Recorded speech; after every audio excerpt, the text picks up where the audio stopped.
Debate da semana. Bem-vindos ao Debate da Semana, aqui na TSF e na Rádio Praia para o Porto Santo e para toda a costa norte da Madeira. Hoje com os nossos comentadores, Sérgio Gonçalves e Paulo Pereira. Infelizmente, por impedimentos pessoais, não poderemos contar com a presença de André Barreto, que muito lamentamos. Bom fim de semana para todos. Está tudo bem?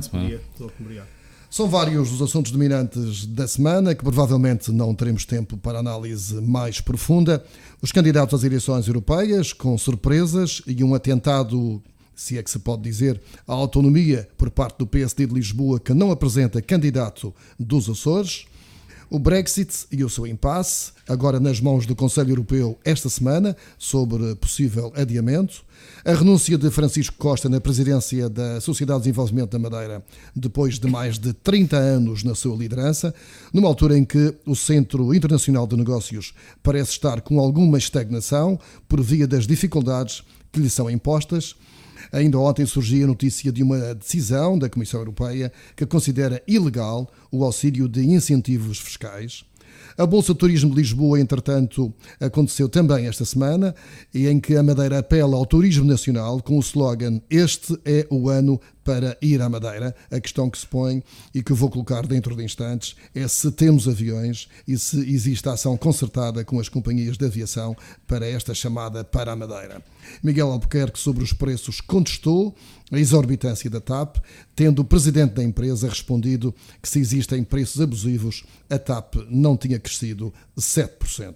Estes são alguns dos temas que vamos colocar em debate, além da sugestão de Paulo Pereira em emitir opinião sobre a proposta do JPP em acabar com as sociedades de desenvolvimento, proposta que foi chumbada esta semana pela Assembleia Regional. Ora bem, vamos começar por aquilo que poderá ser uma grande bronca em termos do Centro Internacional de Negócios, com esta questão da decisão de considerar ilegal o auxílio de incentivos fiscais. Sérgio Gonçalves, não sei se já se debruçou sobre esta última notícia, sendo que parece que os problemas não vêm de agora, já desde há alguns anos que a Madeira se encontra sempre com auditorias e investigações. Sim, antes de mais, novamente dar bom dia a todos os ouvintes da TSF da Rádio Praia. Esta é uma matéria que não é novidade para quem tem estado de uma forma ou outra envolvido no processo.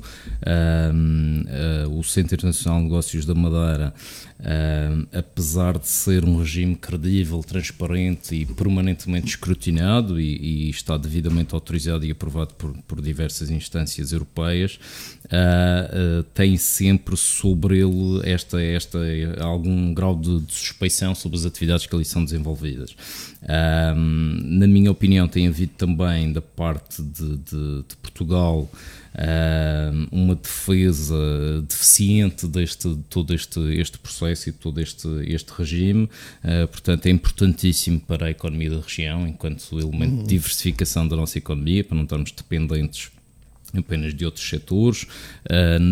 Na captação de investimento é também muito importante para a região, emprego, a própria receita fiscal que deixa cá na região. Já tivemos 6 mil empresas no início. Sim, neste momento, e dados que recolhi esta semana, nós temos aqui indicadores de que houve algum crescimento relativamente a 2017 ao longo de 2018, portanto temos neste momento 2.238 entidades e 2.986 postos de trabalho diretos e existentes e criados na Madeira. Portanto, exclui, por exemplo, 2017 foi um dos piores anos também. Sim, exatamente. É uma portanto, melhoria em relação ao pior ano. Uma redução acentuada anterior. Relativamente a este procedimento, e eu há pouco, ainda antes de começarmos o debate, dizia que o documento que foi publicado ontem, que está no Jornal Oficial da União Europeia, é relativamente extenso e, portanto, não tive tempo, confesso, para o ler com todo o cuidado e poder falar com mais propriedade. Agora, parece-me que todos estes regimes, estando devidamente aprovados e escrutinados, têm associados sanções, caso exista incumprimento. Há um processo de investigação em curso, portanto temos que apurar efetivamente se houve ou não alguma situação menos correta que tenha sido praticada. Agora, há questões relativas à atividade efetivamente e materialmente exercida na região que têm que ser levantadas, porque se nós temos uma empresa que se registra no Centro Internacional de Negócios da Madeira, que, por exemplo, se trabalhar na área de transporte marítimo, de shipping, e tendo também os navios registados no Registro Internacional de Navios, não exerce uma atividade material ou materialmente na região, na Madeira, portanto tem uma atividade internacional. Discutirmos se isto é ou não uma atividade desenvolvida na região parece-me demasiado redutor, porque efetivamente são entidades, e eu posso dar um exemplo pessoal. Eu, quando regressei à Madeira, já depois de iniciar a atividade profissional em Lisboa, trabalhava numa multinacional, vim para a Madeira trabalhar para uma empresa exatamente deste setor, que tem dezenas de trabalhadores na Madeira, tem vários navios registados na Madeira, e cria efetivamente emprego e paga cá os seus impostos, e portanto é uma oportunidade também de emprego e de criar mais do que a mera criação de emprego, cria emprego qualificado. Mas há outras que não têm. Haverá outras que não têm, ou que têm menos número de colaboradores. Seguramente é por isso que há processos de investigação e todas as auditorias que são necessárias.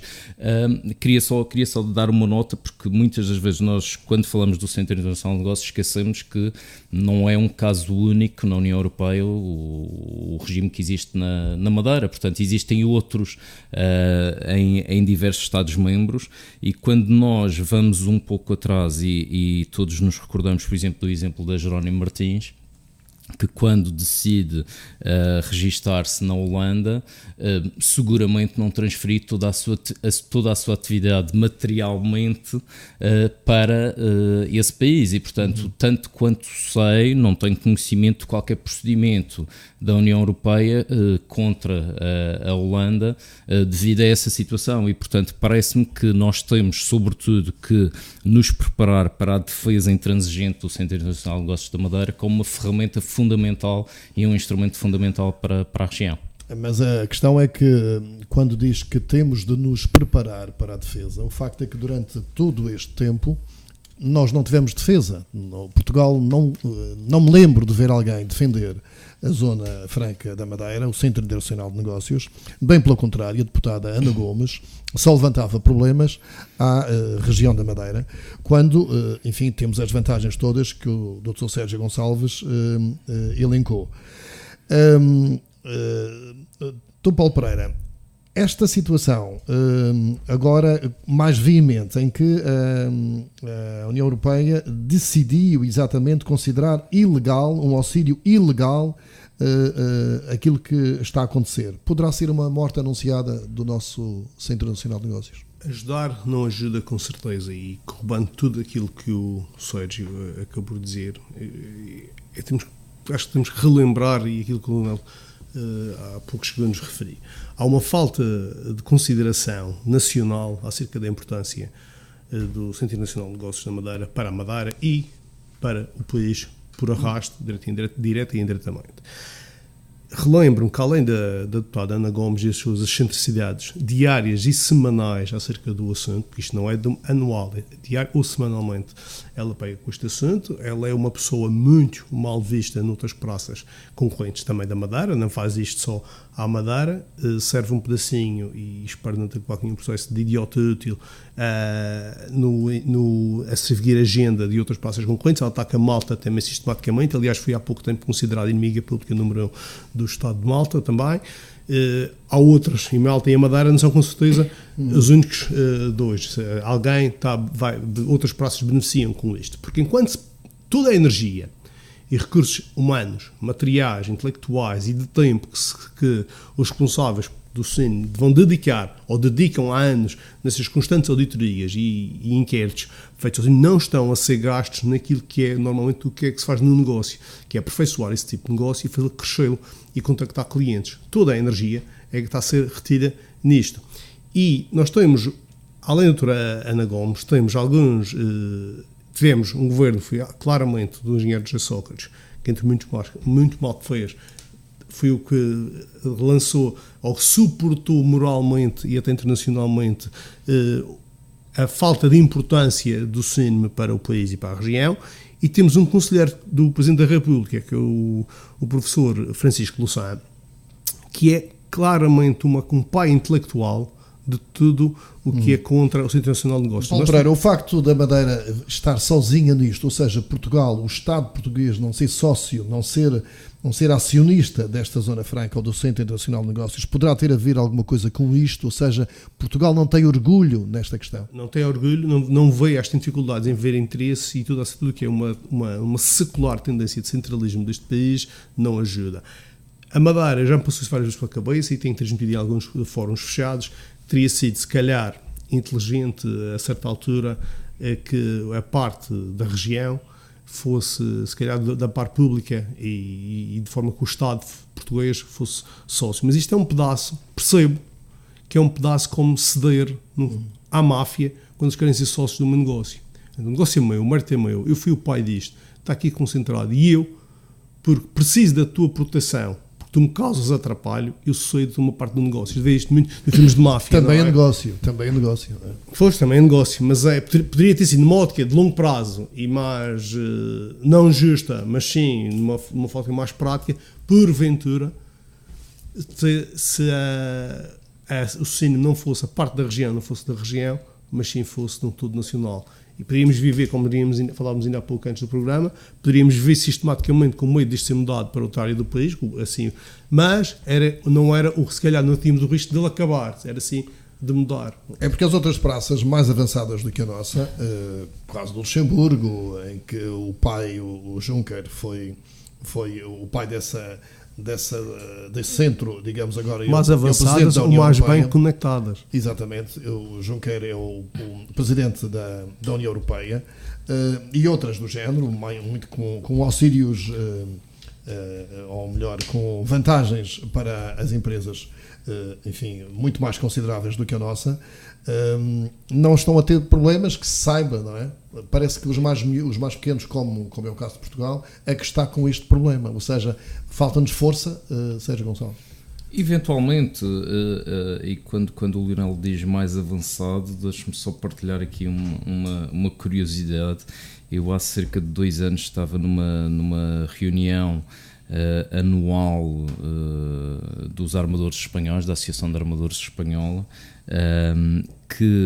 onde estava como convidado, e num dos discursos do presidente da associação foi referido exatamente como um bom exemplo e como uma concorrência temida ou temível para os espanhóis, o Registro Internacional de Navios da Madeira. Portanto, não sei se os outros estarão assim tão avançados ou se será exatamente aquilo que refere, ou seja, alguma incapacidade nossa de demonstrar aquilo que temos, de demonstrar a legalidade daquilo que temos e que cumprimos efetivamente com todas as regras e as determinações da União Europeia, perante eventualmente outros centros que tenham mais poder e mais proximidade também ao centro da Europa, que é fundamental, e aos centros de decisão. Agora, enquanto exemplo e enquanto Centro Internacional de Negócios, julgo que nós estamos bem vistos na ótica, vamos dizer, na ótica do utilizador. Até porque não temos as operações financeiras, não temos essa desconfiança, digamos assim. Não é? Exatamente, há já muitos anos. Agora, esta notícia fala que as isenções na Zona Franca são um auxílio ilegal. Isto, em termos de penalização, poderá ter uma retroatividade de 10 anos, de acordo com a legislação fiscal europeia. Isto poderá ser um grande problema para as empresas que estiveram a operar. Sem dúvida, não tenho dados para quantificar o impacto que isto terá, mas naturalmente será de vários milhões de euros, e para muitas dessas sociedades ou entidades que estão ou que estiveram no Centro Internacional de Negócios da Madeira pode ser determinante.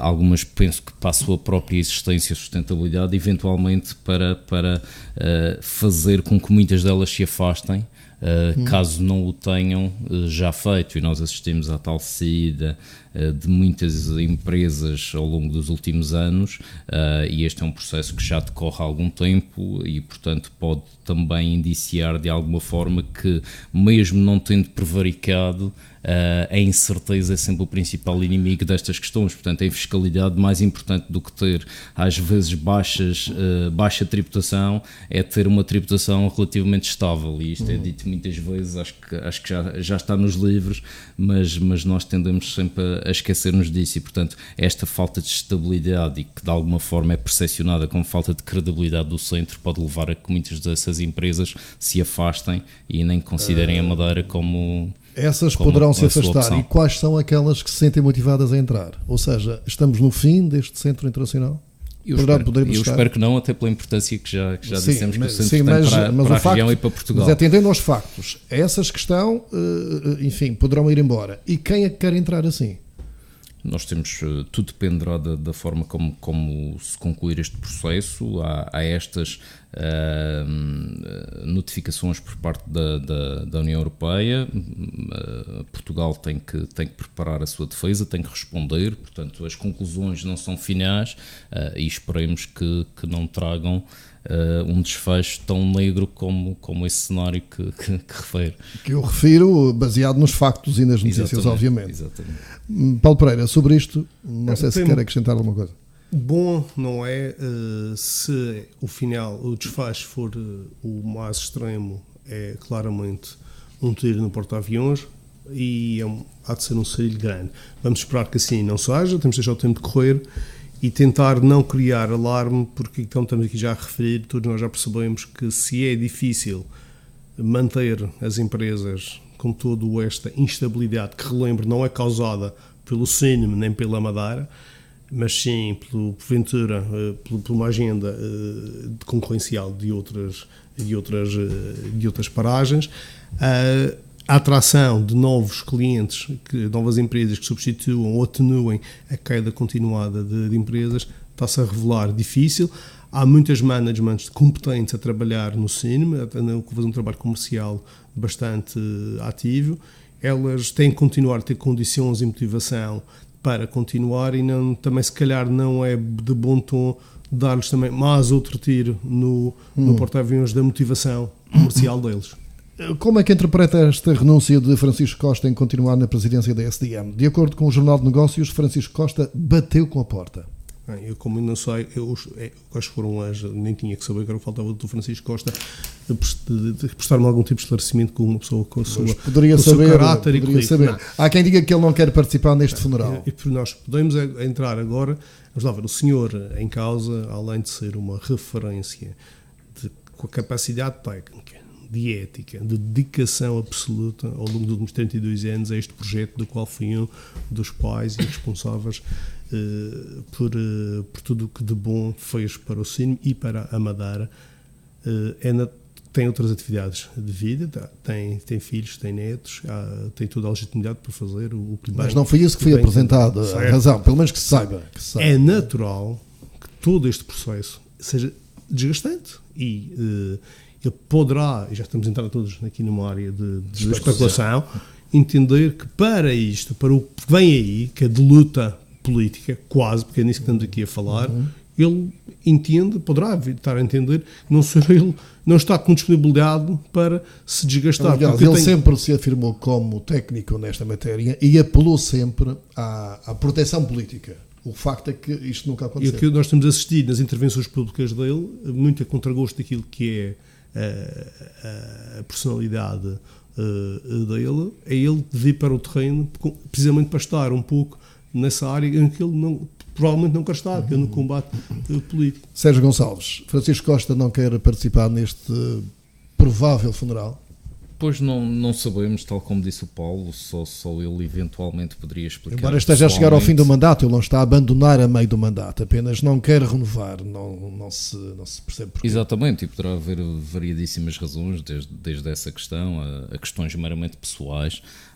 e portanto só ele na primeira pessoa, e se assim o entender, porque também não tem que nos prestar justificações, poderá explicar. Claro. Acho que foi é-lhe reconhecido o mérito, a extrema competência com que geriu a SDM ao longo destes anos, e portanto eventualmente entendeu que se fecharia um ciclo até a nível pessoal, e portanto, mas como digo, só ele próprio poderá esclarecer essa questão. Vamos continuar com temas económicos, apesar de vir aqui alguma questão política que se possa abordar. A Bolsa de Turismo de Lisboa e outros eventos do género que aconteceram nas últimas semanas fizeram com que a Madeira fizesse outra vez novas apostas, se apresentasse, fizesse, portanto, atrair mais turismo para a região autónoma, numa altura em que até as dormidas em janeiro decresceram relativamente ao ano anterior, e em que o slogan lançado, pelo menos na BTL, foi que este é o ano para ir à Madeira. O Sérgio Gonçalves esteve nestes eventos. O que é que lhe parece? Eu, em primeiro lugar, devo dizer que este é o ano para vir à Madeira. Todos os anos são anos para vir à Madeira. A Madeira é um destino fantástico e com uma taxa de repetição que assim o demonstra. E, portanto, estou plenamente de acordo com essa assinatura que a Associação de Promoção da Madeira levou à BTL. Aproveitar também para dizer que, na minha opinião, as presenças da Madeira ao longo destes últimos anos na BTL têm sido feitas sempre em crescendo. O stand esteve novamente fantástico e isso foi reconhecido por todas as pessoas, quer os visitantes, quer o próprio trade, não só o regional que lá estava, como também todos os operadores e todos os agentes de viagens que nos visitavam, e penso que se irá prolongar ao longo deste fim de semana agora com os dias abertos ao público. E com maior destaque para o Porto Santo este ano, parece. Tem havido sempre algum destaque ao Porto Santo. Este ano havia uma atividade específica da RFM relativamente ao Porto Santo, e que penso que com a dinâmica que se pretende implementar será também muito engraçada. Mas o próprio stand tinha bem vincado Madeira e Porto Santo. Sim, exatamente. Acho que isto não acontecia bem. Não é? Sim, foi dado esse destaque adicional, mas o Porto Santo é sempre naturalmente uma parte importantíssima. E quanto a esta da questão promoção, de este ano é o ano para ir à Madeira, e nós temos de ter transporte, e sabemos como é que estão, enfim, não só as companhias em termos de aviões, como os próprios preços que são praticados de Lisboa para cá, e de Lisboa e Porto. Como é que vê esta questão? Para lançar um slogan destes não teria de haver uma ação concertada com as companhias? Sabe-se alguma coisa disso? A ação concertada com as companhias, naquilo que é o meu conhecimento, existe, e até julgo que não cometo nenhuma inconfidência se disser que os responsáveis da Associação de Promoção reuniram ao longo destes dias com os diversos responsáveis de vários mercados, por exemplo da TAP, com outras companhias aéreas que também já tinham reunido na semana anterior na ITB em Berlim. Portanto há este permanente contacto com as companhias aéreas e com os operadores, que muitos deles determinam também as ligações aéreas. Relativamente ao mercado nacional, nós temos, ele não é imune às tendências internacionais também, e nós temos falado muito disso, e sem me querer desviar da questão, nós continuamos a ver destinos concorrentes a crescer, continuamos a ver mercados emissores a abrandar. Estamos num ano onde teremos um aumento da oferta de camas considerável por via de novas aberturas, e portanto há aqui muitas questões que nos devem preocupar. Especificamente no mercado nacional, nós continuamos a discutir a questão das tarifas, a questão da atitude de algumas companhias aéreas, ou da atuação de algumas companhias aéreas relativamente a preços e tarifas, e esquecemos a causa. Portanto, estamos permanentemente a olhar para a consequência, a dizer que a TAP pratica tarifas proibitivas. O presidente da TAP vem defender a companhia, dizendo que se os preços fossem proibitivos não teria o aumento que tem, quando provavelmente muitos outros mercados e muitas outras companhias não o conseguem, e todos nós nos esquecemos de da necessidade de revisão do modelo de subsídio de mobilidade, porque efetivamente o fator que provocou esta alteração de tarifas foi a introdução deste modelo de subsídio de mobilidade e, portanto, foi uma decisão política, foi uma decisão do Governo Regional com o Governo da República de então e que está, julgo eu, mais que demonstrado que há necessidade de revisão. Agora, é importante também, quando nós olhamos ao turismo, a promoção não pode deixar de se fazer devido a estas questões que ainda estão por solucionar e, portanto, o posicionamento parece-me correto. Nós temos de ter um posicionamento forte, promovendo os 600 anos, promovendo os eventos que se irão realizar ao longo do ano dentro do mercado nacional. Mas a BTL acontece e o programa dos 600 anos para este ano ainda não é conhecido, o site não tem programa. Pois, mas houve... não era natural que no evento destes, os 600 anos, já estivesse, enfim, com a promoção devidamente no terreno? Sim, seria naturalmente mais consequente e provavelmente teria outro efeito. Agora, os grandes atrativos para visitar a Madeira não se resumem apenas ao calendário dos 600 anos.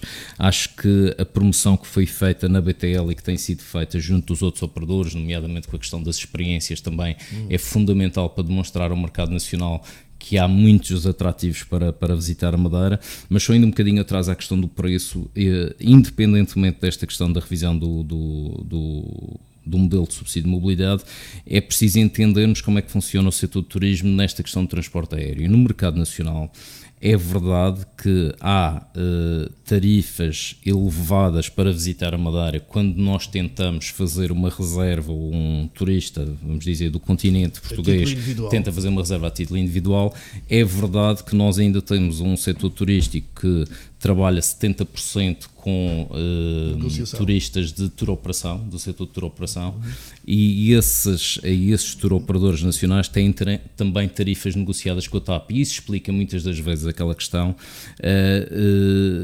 que, enquanto muitas das vezes vemos afirmações relativamente aos preços proibitivos da TAP, o turismo continua a crescer e as tarifas médias apresentadas pela TAP são consideravelmente inferiores. Portanto, diria que há 2/3 do mercado que não, com os para os quais não é com praticado aqueles preços, são tarifas negociadas e substancialmente mais reduzidas. Agora, obviamente que se nós tivéssemos um modelo de mobilidade que não inflacionasse tanto as tarifas, que não desse esse incentivo às companhias para inflacionar as tarifas, seria naturalmente melhor e poderia potenciar ainda mais a vinda de clientes diretos. Paulo Pereira, sobre isto, este é o ano para vir à Madeira? Bem, quase tenho que repetir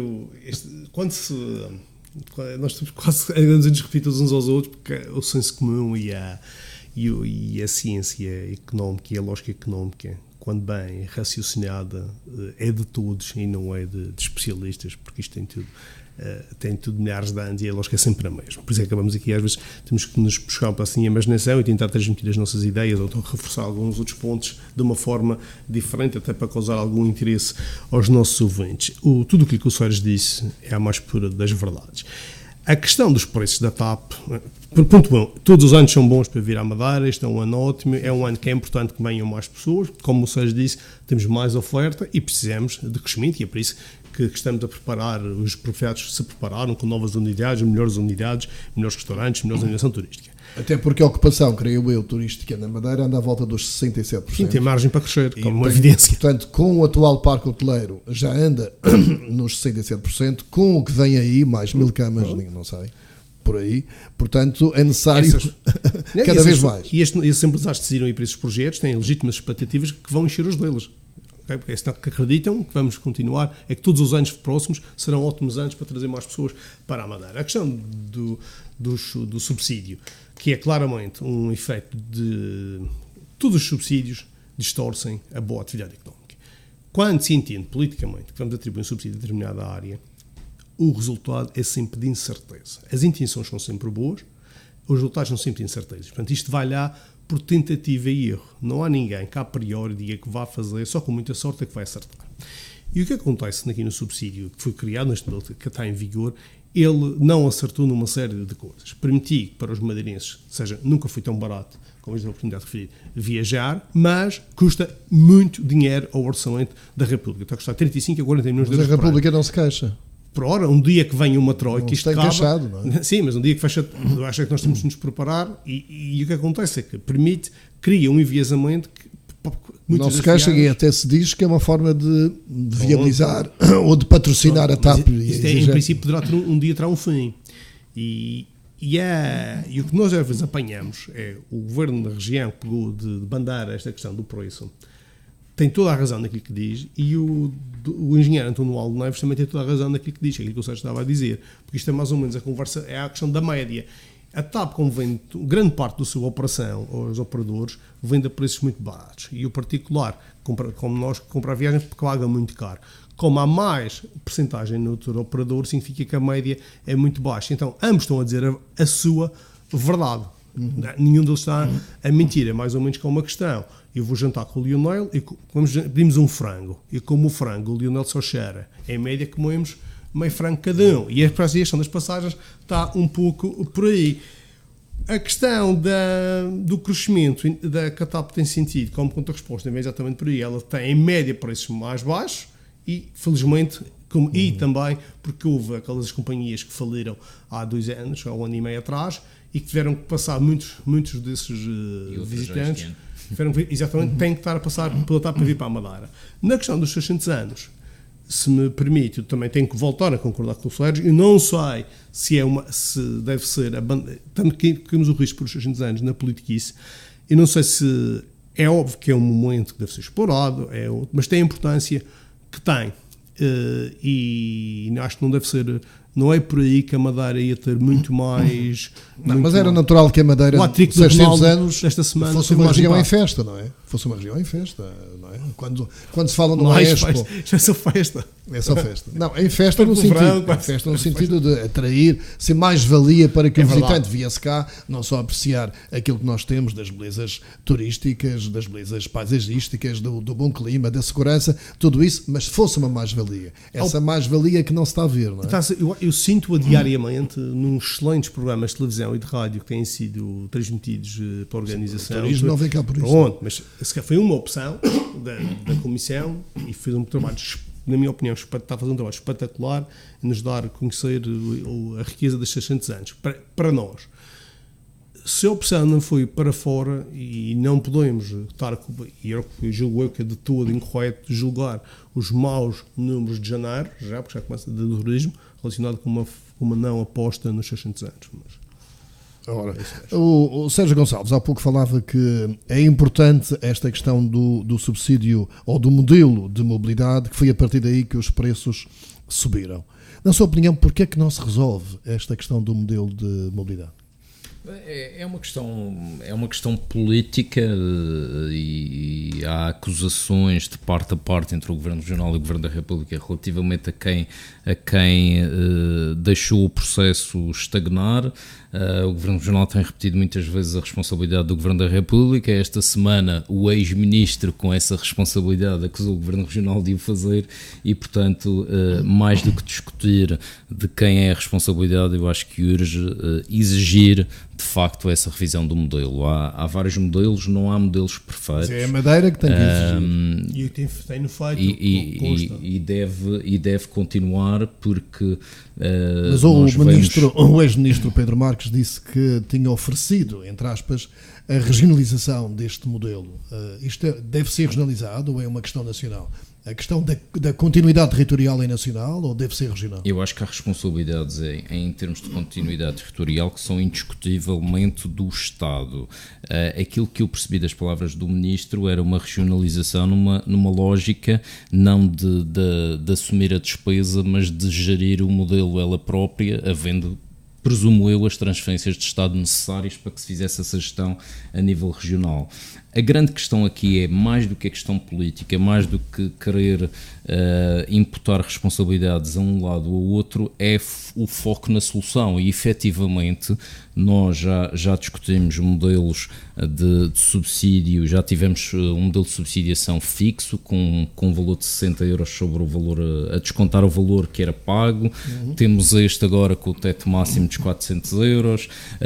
Há quem discuta o modelo espanhol das Canárias e das Baleares relativamente ao percentual. Portanto, nós temos é que pensar no modelo que melhor serviria aos nossos interesses, começar a delinear essa estratégia e depois tem que haver necessariamente entendimento político para essa questão, evitando, sendo certo, tal como o Paulo já disse, todo e qualquer subsídio vai criar distorções de mercado, tentar criar o menor ir corrigindo grau ter essa mente e tem que haver essa capacidade exatamente para ajustar os modelos, porque tal como dizia no início, não há modelos perfeitos e, portanto, temos agora já uma curva de experiência grande, já tivemos 3 tipos de modelos. Já tivemos tarifas fixas definidas, já tivemos o subsídio de 60 euros, agora temos este subsídio variável até um montante de 400 euros, portanto temos já uma larga curva de experiências, percebemos muitas das discussões que criaram. E apesar da experiência está tudo estagnado, há 2 ou 3 anos que o modelo deveria ser revisto.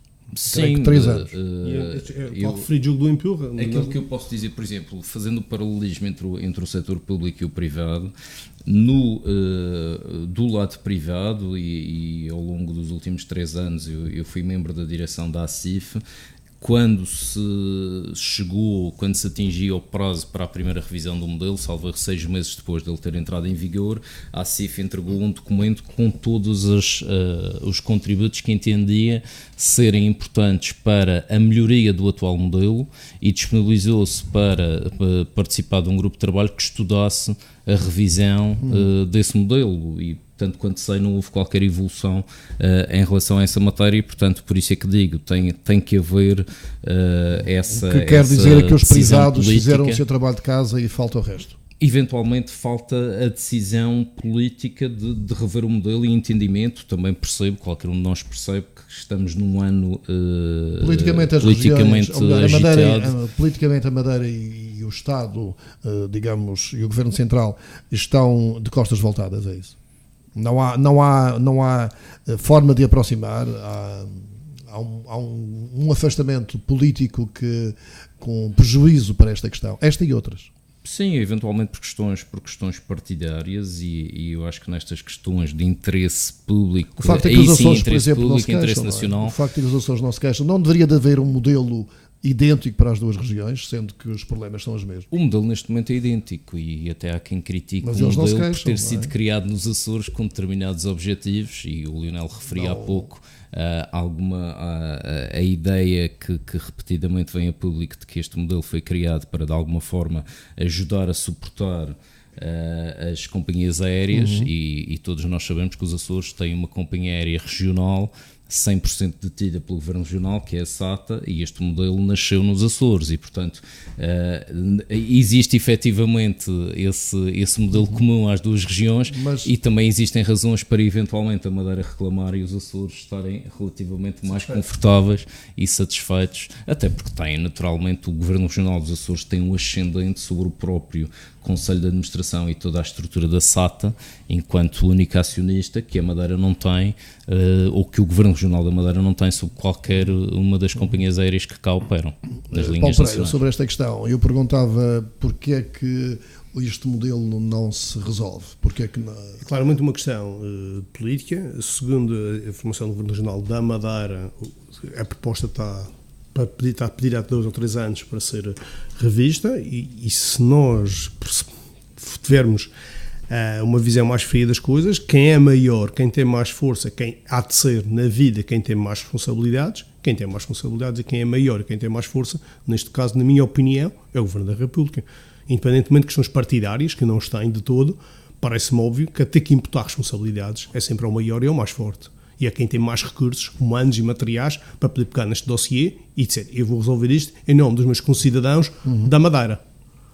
Ora bem, vamos para um tema mais político, se bem que tenha repercussões económicas, que é a presença na Europa.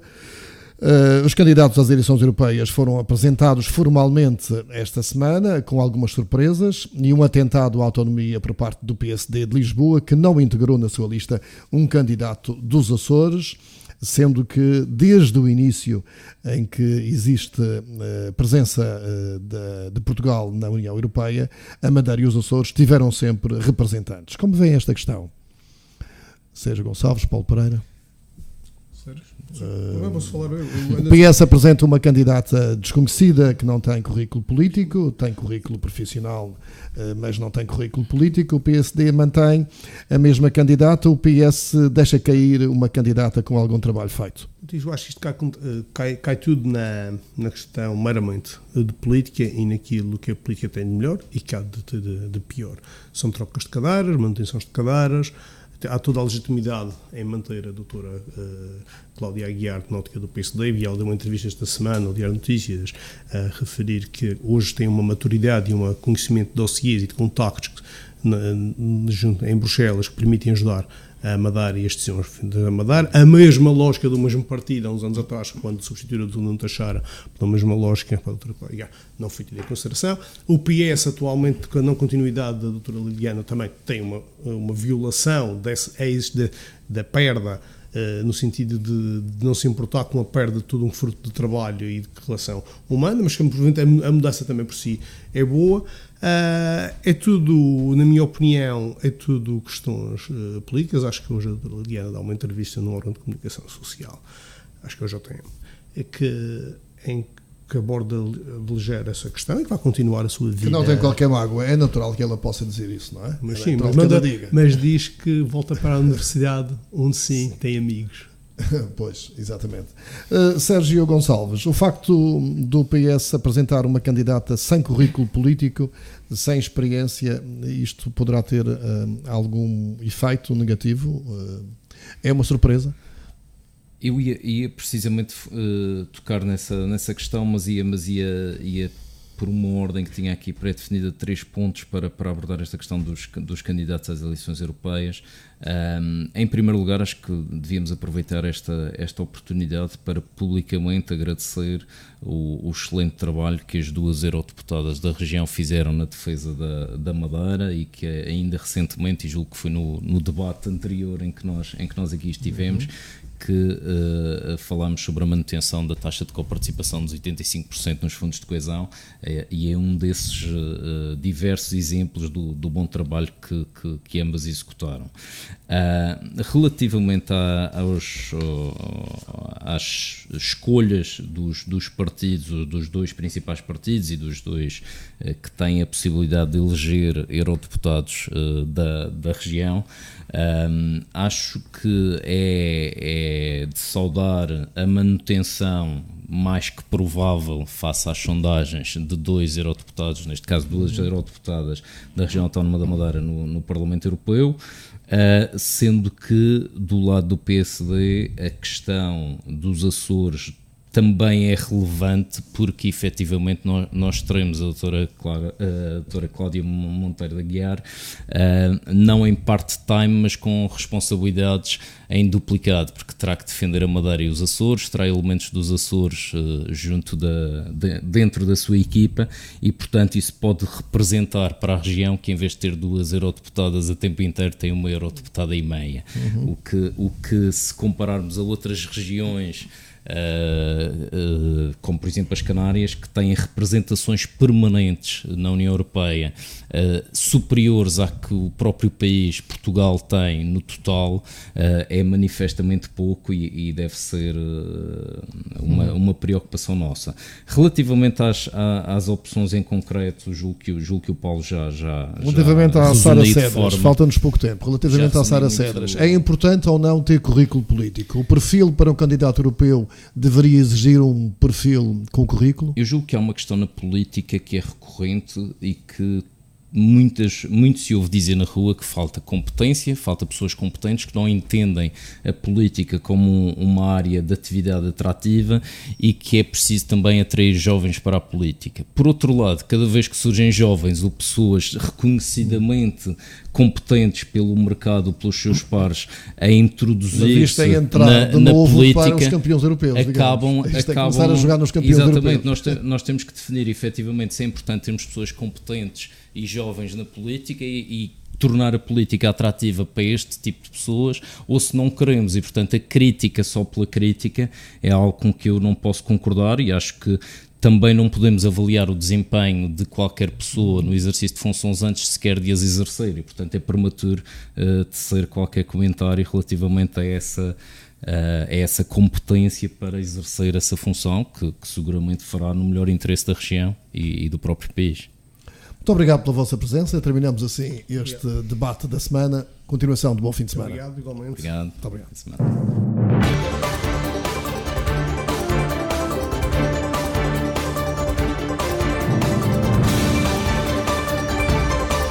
Debate da semana.